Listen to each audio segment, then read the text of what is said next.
በስመ አብ ወወልድ ወመንፈስ ቅዱስ አሐዱ አምላክ አሜን። ዝተፈተኹም ህዝበ ክርስቲያን ከመይ ቀኒኹም ከመይ ኣርፊድኩም? አሜን። ስም እግዚአብሔር አምላኽና ካብ ኣጽናፍ ዓለም ክሳብ ኣጽናፍ ዓለም ዝኸበረ ዝተመስገነ ይሁን። እሺ ንሎሚ መጽሓፈ ምሳሌ ሒዘልኩም መጽእ ኣለኹ። መጽሓፈ ምሳሌ ምዕራፍ 3 ምዕዶ ንመንእሰይ ትብል ሒዘልኩም መጽእ ኣለኹ። እሺ بسم سلاسي غنبوية بسم آب وولد ومنفس قدوس أحد أملاك آمين.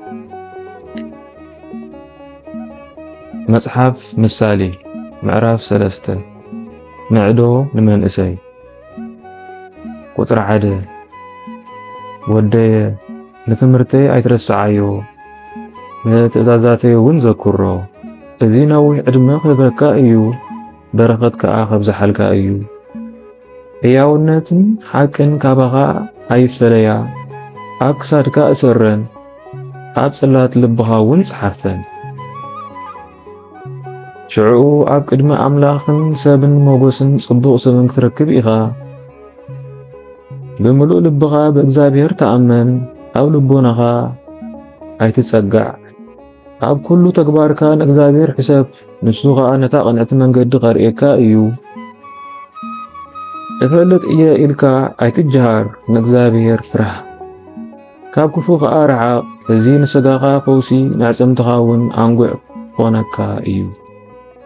ቁጽሪ 9 ካብ ጥሪትካን ካብ ኩሉ በኹሪ ፍርያትካን ንእግዚአብሔር መባእ ኣቕሪብካ ኣኽብሮ ሽዑኡ ኦፈታትካ እኽሊ ክመልእ መጽመቒኻ ኸኣ ብቖልዒ ወይኒ ቅጽጽ ክብር እዩ። ወደየ ከምቲ ኣቦ ንዘፍቅሮ ውሉድ ዝቖጽዖ ከምኡ ኸኣ እግዚአብሔር ንዘፍቅሮ ይቖጽዖ እዩ እሞ እንተቐጽዓካ ኣይትመረር ተግሳጽ እግዚአብሔር ከኣ ኣይትንዓቕ። ቁጽሪ 13 እዚ ጥበብ ዝረክብ ቅሪታ እቲ ጥበብ ዝረክብ ኣእምሮውን ዘጥሪ ሰብ ብሩኽ እዩ ካብቲ ብሩር ዘጥሪ ጥበብ ዘጥሪ ይበልጽ እቲ ባኣ ዝርከብ ረብሓ ኸኣ ካብቲ ብጽሩይ ወርቂ ዝርከብ ይበልጽ ጥበብ ካብ ክቡር ዕንቂ ትኸብር ኩሉ እቲ ሓረር እትብሎ ነገር እኳ ኣይመዓራረያን እዩ። ቁጽሪ 16 ጥበብ ብሓደ ወገን ነዊሕ ዕድመ ብሓደ ወገን ድማ ሃብትን ክብረትን ትህበካ ጥበብ ሕጉስ ሕይወት ትህበካ ብሰላም ከም እትነብር ከኣ ትገብረካ እቶም ጥበብ ዘለዎም ብሩኻት እዮም ንሳ ሕይወት እትህቦም እግዚአብሔር ንምድሪ ብጥበብ ፈጠራ ንሰማያት ከኣ ብፍልጠት ኣጽንዖ ብፍልጠቱ ነፍላጋት ከም ዝውሕዙ ንደበናታት እውን ዝናብ ከም ዘንዝሙ ቅሬታ ንደበናታት እውን ዝናብ ከም ዘዝንሙ ይገብሮም። ቁጽሪ 21 ወደየ ንጥበብ ፍልጠትን ተጠንቂቅካ ሓዘን ወደየ ንጥበብን ፍልጠትን ተጠንቂቅካ ሓዘን ነዚአን ካባኻ ኣይትፍለየን ንሳተን ሕይወት ክህባኻ እየን ንኽሳድካ ኸኣ ስልማት ክኾናኻ እየን ሽዑኡ ሃዲእካ መንገድኻ ክትኸይድ እግርኻ እውን ኣይክትዕንቀፍን ኢኻ ኣብ ድቃስካ ኣይትብህርርን ኢኻ